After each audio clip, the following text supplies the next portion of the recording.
Hello guys! Magandang hapon sa inyong lahat.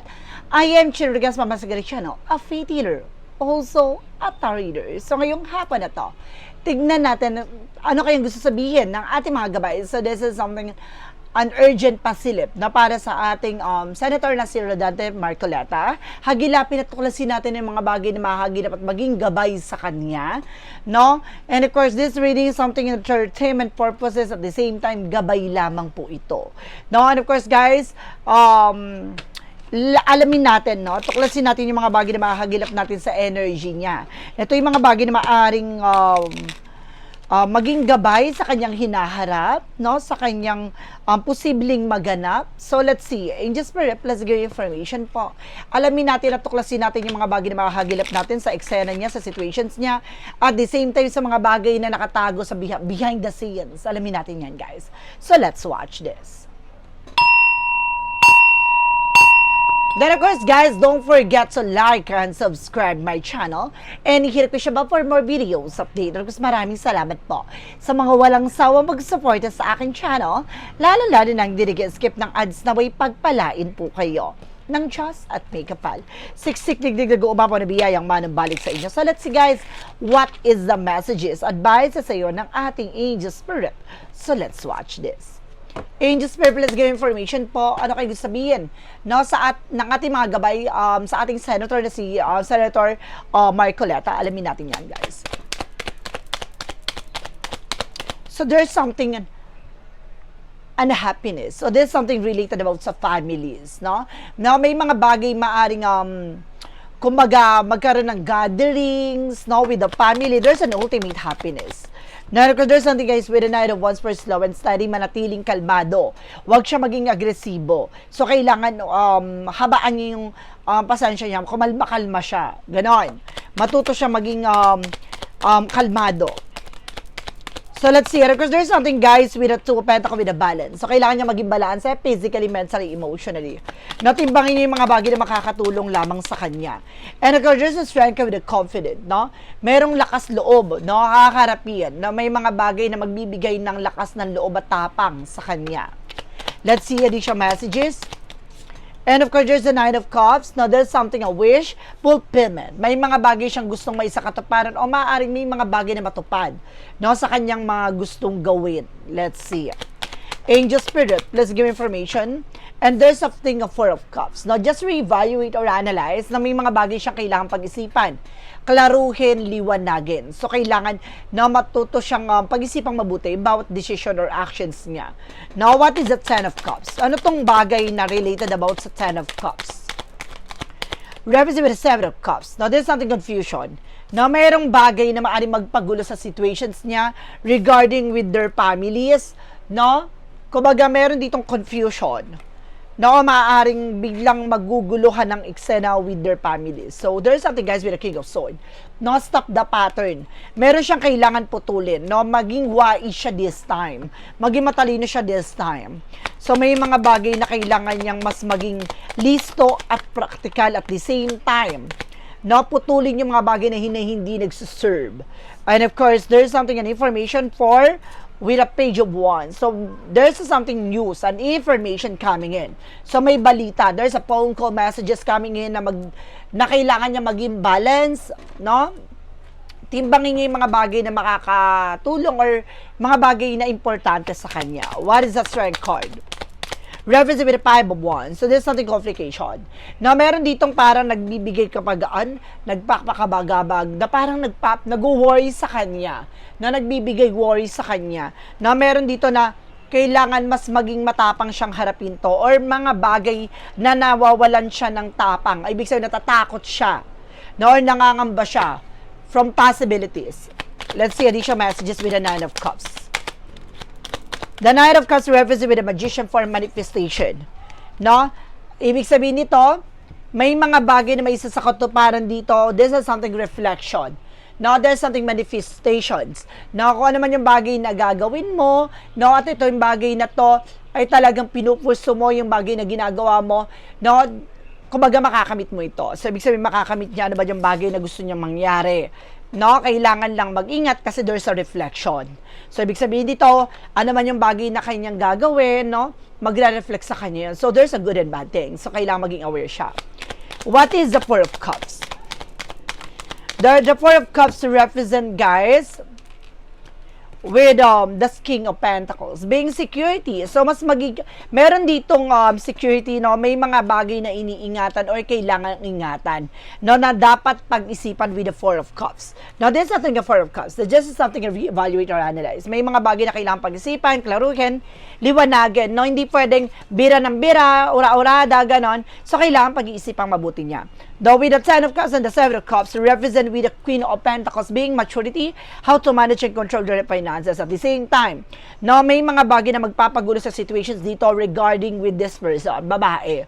No, maaring very manipulative, no, and of course, there's something na parang kumaga controlling, no, na magpapagulo sa eksena about sa family. What is that? The Knight of Wands and the Queen of Swords. There's an Emperor, so there's something a boss, something a mature na being grounded, so kailangan niya mas maging matalino at wais dito. No, wag siya magpapamanipulate o wag siya magpapakontrol, no, unti-unti niyang putulin. No, ano ba yung connection dito from this person? Oh my God, meron ako na sense dito with this person with the old leader. No, there is an old leader. What is that? What is the Two of Pentacles and the Page of Wands? Represent with the Empress card for reverse, self-love, self-care. Kailangan niya alagaan yung sarili niya. Now, this is something a renewal. No, itong, parang may marirenew daw na balita dito. Or parang maaring, kumbaga pag-usapan na naman siya. No? At kailangan niyang balansihin yung kanyang mga salaysay o mga sasabihin niya dito. So, kumbaga mayroong na namang, kumbaga, pag-uusapan, no, tungkol sa kanya dito. What is the Strength card across the Five of Wands? There's a Fool card. See, there's something na parang masyado siyang nagtiwala, no? Kumbaga ngayon, parang nagkakaroon siya ng doubt and fear. So, parang, nagkakaroon struggles yung, yung parang, ayaw niya na magtiwala. Parang gano'n, parang may mga bagay na nagpabibigay sa kanya ng pangamba. What is the Nine of Cups? Because the Magician, there's something higher fun. Oh, there's a lesson learned. So, ito yung sinasabi, no, with the reflection kanina. Now, what goes around, comes around. So, there's something higher fun for something education. So, ano naman yung bagay na gagawin mo, there's a reflection, di ba? Maaaring, kumbaga, kung ano yung ginawa mo, yun yung bagay na matatamo mo. Kaya may mga bagay siyang mamamanifest or makukuha at makakamit dito. Pero kailangan niyang matutunan yung mga bagay na nangyari from the past. So, kumbaga, there's a good and bad thing na kung ano ba yung bagay na to, kailangan mas maging aware siya. Dapat maganda ang kanyang, dapat gawin o kumbaga punlain, ganon. So, para maging maganda ang aanihin. Ganon yung parang paalala. With a Four of Cups, the King of Pentacles, represent with a Four of Wands. No, meron ditong lalaki, no, na maaring umuwi. No, kaya parang meron dito na related sa kanya, homecoming, family gathering na related sa kanya na mayroong uuwi. No, meron ditong sinisecure about sa finances, something like that, about sa pera. No, kaya pinag-iisipang mabuti. Or maaring, kumbaga, maaring umalis to ng bansa or maaring pumunta ng ibang bansa, ganon. O maaring itong tao na to, ay there's something, an event. No, pinag-iisipan niya tong event na to, something like that. Oh, what is the outcome? For the outcome, there's the Queen of Swords, there's a clear the boundaries, no? Meron ditong, kumbaga, maglilinis sa situations na to. No, parang meron siyang gustong tanggalin sa eksena. Oh my God, I feel something na may related about sa family niya na connected dito, na magpapagulo sa situations, no? Kaya ibig sabihin dito, meron ditong nilito or nilinlang or something na parang, kumbaga, iniba ng eksena para hindi matumbok itong tao na to na related about sa family. No, parang merong bagay na kumbaga unti-unting tinatanggal or nililinis, something like that. So let's see what is the Knight of Wands and the King of Swords with the Emperor. There is something, a Six of Swords, there is a transition. May mga bagay na unti-unti nang magbabago. No, unti-unti na mag-iiba. No, at the same time, there is something, a Death card. No, there is something, an ending. Merong matatapos. O may balita na may kaugnayan sa babaeng na shaggy. No, with the Death card, there is an Empress card. Nakita niyo yan, guys? No? the Death card, the Empress card, and of course, this is something in news, an information na sinasabi ko kanina, may balita na maaaring mabuksan muli, no, may tungkol sa pagkamatay ng isang tao, babae ito. So, merong bagay na maaaring maungkat dito. So, maging balance lang. So, may mga bagay dito na kailangan, kumbaga, bakit napapasok-pasok dito sa reading ito? So, kailangan lang, kumbaga, may mga bagay na matatapos dito. Baka mapag-uusapan nila, no? No, sa pagpupulong nila, na may pag-uusapan sila about dito from this person. What is additional messages? Baka mabubuksan ulit yung cases, no? And of course, there's something, guys, with a temperance, something a patient. So, kailangan maging kalmado, wag agresibo. There's a perfect timing. Sa lahat ng mga bagay na to, nasa tamang panahon, nasa tamang pagkakataon daw. And there's a devil card. Oh my God, ito yung sinasabi ko na there's a good and bad thing. There's a reflection. So, sinasabi ko kanina na kung ano man yung bagay na ginagawa mo or may mga bagay na ginawa ka, kailangan alamin mo kung ano yung mga bagay na magiging impact nito, yung magiging consequences. Ito na nga, no? Dahil ano man yung bagay na hiniling mo, no, maganda o masama, no, sa tao or sa ibang tao or sa situations, no, there's something bounce back. So, ito na nga, no, parang I feel something karma. No, mayroong bagay na maaring bumalik, no, with the karma, kung hindi sa kanya, sa ibang tao na may kasalanan sa kanya. Or maaring, kumbaga merong eksena na related doon sa ibang tao na, kumbaga, hindi naman siguro siya nag-wish or something humiling na masama sa ibang tao, no? Kaya kumbaga, there's something reflection no, maaring mag-bounce back. Mag-iingat lang. Now, there's something with the Four of Cups and the King of Pentacles and of course the Four of Wands with the Six of Cups. Oh, sabi ko na nga ba, this is something familiarity. Na mayroon ditong event na related sa kanya, it's either a friend or something a family related na very secure, na mayroon silang iniingatan or pinaproteksyonan dito. No, isang lalaki to na may pinaproteksyon at iniingatan, something like that. No, mayroon ditong pinag-isipan nila mabuti na nakonektado tong tao na to, no? Let's see, and just let's give information pa. Ano man yung mga bagay na makakagilap natin? Yung mga bagay na masasagap natin sa energy niya, no? Lalo-lalo na yung kinakaharap niyang eksena ngayon, alamin natin, no? Ano man yung mga bagay na maaaring posibleng mangyari o maganap sa kanya.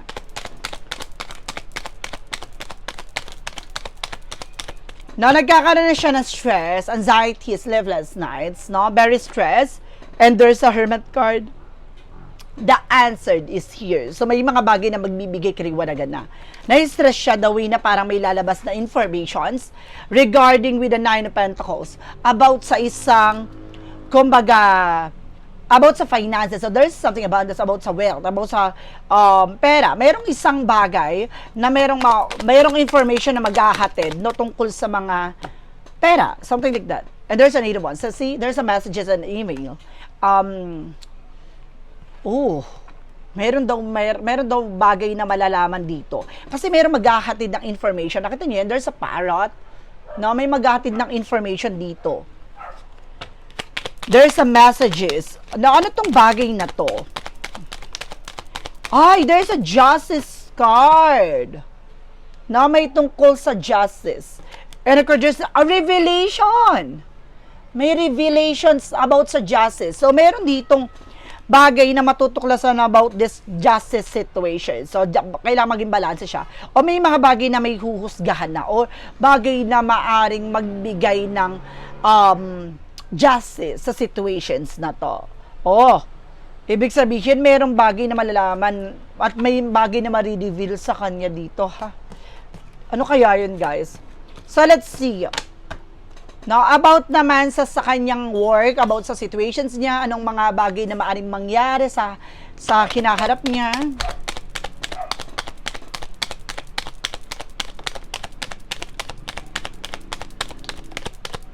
Oh my God. There's something a wheel of fortune. There's something a karma. There's a good or bad thing. Now, the wheel of fortune is something destined to happen. So, talagang ipinapakita dito, iikot ng kapalaran. Now, ibig sabihin dito, ito na yung panahon at there's a perfect timing na unti-unti nang masisilayan. Now, with the King of Wands, something a vision. Now, makikita na yung bigger picture.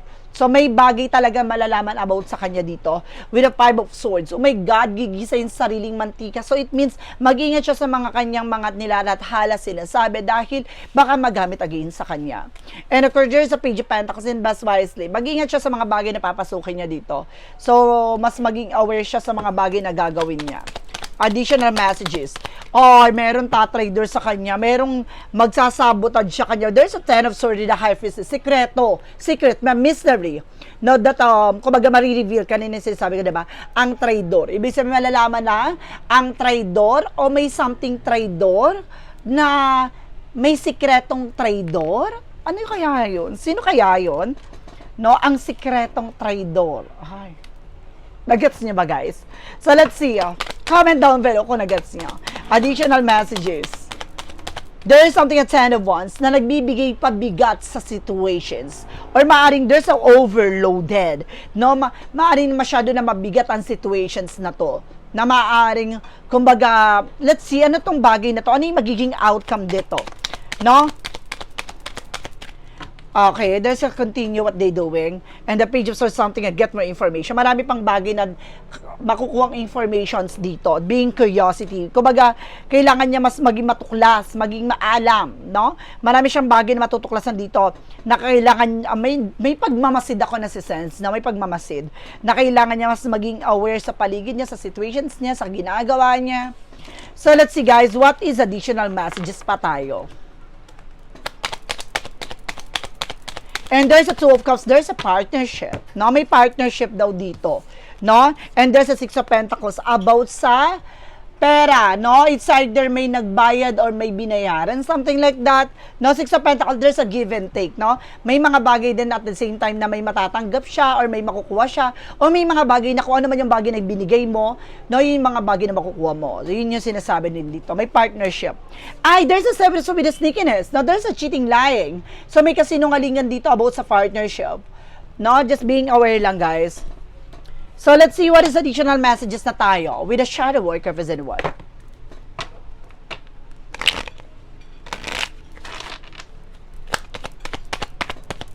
Ay, wait lang guys. Ano yung kailangan niya pakakatandaan? Or kailangan ingatan? Ano yung magiging gabay sa kanya dito? Bigyan natin siya ng gabay, syempre. There is a Queen of Wands. There is a confident, no? Kailangan niyang lakasan ng loob niya, no? There's something confident with the Tower moment, with the major changes. Malaking pagbabago ang magagal sa situations na to. At may mga bagay dito na parang nahihirapan siya mag-decide. So, natatakot at nangangamba siya dito. So, ginagabay, so, sinasabi dito ng ating gabay, na kailangan niyang harapin at kailangan niyang mas maging matapang. No, dahil malaki ang pagbabago na maaaring maghanap dito. There's something big chaos. Na the Tower moment, something chaos. So, malaking pagbabago na maaaring magpaguho or magpagulo sa situations. Let's see. What is a shadow work represent what? From the shadow work, Angel Spirit, please give me information. No, about, so naman to. Embrace the void. Emptiness, creative power. Your true potential is waiting to be discovered, no? May bagay pa siyang matutuklasan o on his own, no? May mga bagay na malalaman pa siya sa sarili niya or may mga bagay na matutuklasan pa siya sa sarili niya, ganon. O may mga bagay siyang kumbaga iniiwasan dito, na kailangan niya tanggapin yung mga bagay na iniiwasan niya or mga bagay na kinakatakutan niya. What is a clarifying for life situation? Clarifying for life situation. Rough road. Oh, marami pang lubak-lubak na madadaanan. So, marami pang bagay na kailangan niyang prepare carefully before you continue, for it is a long journey ahead. So, talagang kailangan niya pagandaan to dahil marami pa siyang, kumbaga, ipagpapatuloy na pagdadaanan. So, ano kaya yun, guys? So, what is the what lies beneath? We hear the future.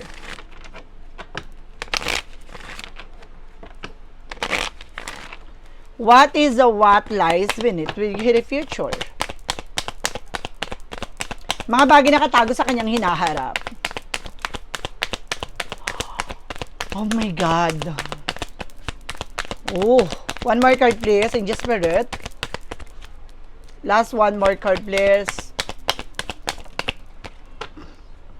bag and boom. Mayroong bagay dito na maaaring magtulak or magturo, no, ng informations dito. Bag and boom, parang, kumbaga, something na, kumbaga, tutulong or magbibigay ng information, something like that. And there's an investigating. So, may investigasyon, no, na maaaring mangyari or maaaring, kumbaga, may sakatuparan dito, may investigasyon na maaaring kumbaga maihain. No? Mayroong iimbestigahan, so something like that. So, guys, there's something urgent pasilip na para sa ating senator na si Rodante Marcoleta. Maraming salamat po. This is something pawang gabay lamang po. This is something entertainment purposes. At the same time, don't forget to like and subscribe my channel and hit notification bell for more videos update. Daragos, maraming salamat po sa mga walang sawang pag-suporta sa aking channel. Lalo-lalo na ang dinigi-skip ng ads na may pagpalain kayo ng Diyos at may kapalisiksik-lilig na guumapaw na biyayang manumbalik sa inyo. Maraming salamat and see you in the next video. Bye-bye. And babush.